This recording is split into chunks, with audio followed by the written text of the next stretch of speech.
Good afternoon, this is Jeff with Sewer Tech Northwest. We're at 1036 Vista Oaks Drive here in Forest Grove. Located at the front of the house. We're out in front of the patio and just off to the left of the front door. It lines up perfectly. If you draw a line right between the two foundation vents that are in the patio there, it's perfectly straight out from that, right between those two. Got a 4-inch ABS clean out. We're going to check the overall condition and serviceability of the sanitary sewer line. Actually, we're just getting in here just after a home inspection's finished up. We're gonna leave the line dry. Tons of water's been going down this thing the last few hours. We will introduce some water to the line here in just a moment though.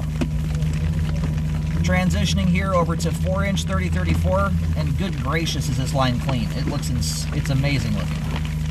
It's a very rare thing to see a line this clean. The house I just came from, I left about an inch-thick pile of grease on the ground, reeling the camera out. That's kind of how the average line looks. Anyway, the thing that keeps your line this clean and spiffy, by and large, is not putting cooking oil and grease down it, and these people are doing a fabulous job of that. All right, there's the main connection there at about 40 feet.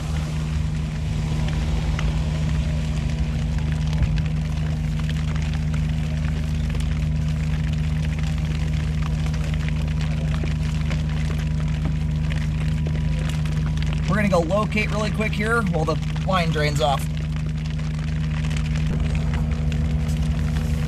Alrighty. The line here runs almost straight. It jogs a little bit, but if you go almost straight out from the clean out to the curb, you'll see a double S stamped in the concrete. That stands for sanitary sewer. And that's right where the sewer line crosses into the road. Anyway, if you want to keep your line this clean, I highly recommend doing it.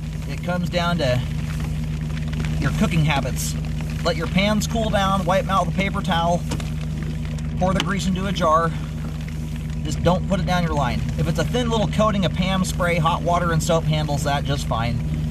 And one of the key factors is use hot water and keep the hot water running for about a minute longer than your last dish. That helps to keep everything melted and emulsified until it gets out to the main, or at least a good distance from the house. This is an example of a house that's basically putting zero grease down the line. It's why the flow line is as clean as it is. Now they're vectoring down the street. I got about, sounds like a vacuum cleaner's running right next to my head here. They got the Vector truck out today, clearing out the mains and everything. Anyway, that right there is about as good as a sewer scope can possibly go. Fabulous looking sewer.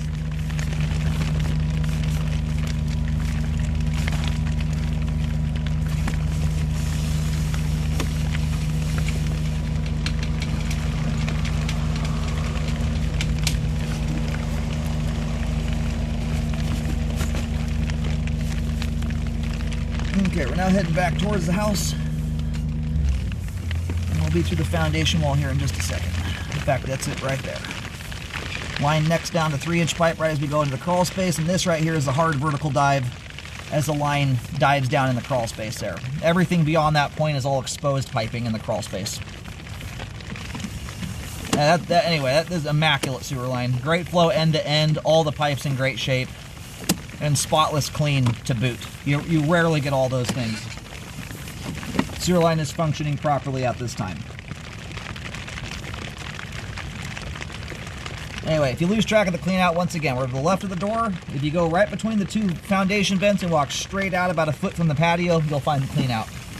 It's one that'll get buried fairly easily because it's about flush to the ground right now. The line stays like it is right now. You should never have to uncover that darn thing, but in case you do.